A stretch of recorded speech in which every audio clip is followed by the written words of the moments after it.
Preocupación hobby grande con lo que está pasando en Nan, claro.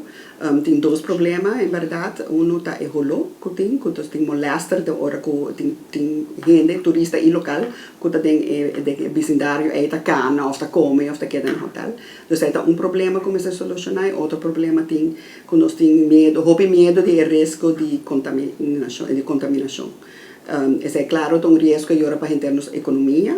Nós estamos a hobby sério, nós temos hobby ainda tá alertar para o problema aqui, nós oferecer nos opinião de solução, tá parece que tem boa solução riba mesa ou para término largo, que vem é hecho quando vai privatizar a operação de RVZI e assim por já segurar que não somente vai invertir em planta nova, mas que vai ter manutenção regularmente de planta, para seja o que não passa para hobby décadas acaba, apesar de não estar em situação não, lá que não está hobby claro, não é motivo não está em situação não, tá Aruba que cresce, mas a infraestrutura de RVZI nunca não aborda manter de uma maneira apropriada, não está dando DOE fundo necessário para manter e crescer a planta.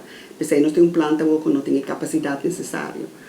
Pero tem planos de lo que nós aborda informar para criar planta nova. Pero que a outra que é de preocupação, que está fazendo prazo mais curto. Então, que vai passar mientras tanto que está trabalhando riba o projeto para vir com planta nova, que por fazer para solucionar o problema não somente de holo, mas também com não mestre abrir sluis, com não mestre hisa o risco de contaminação.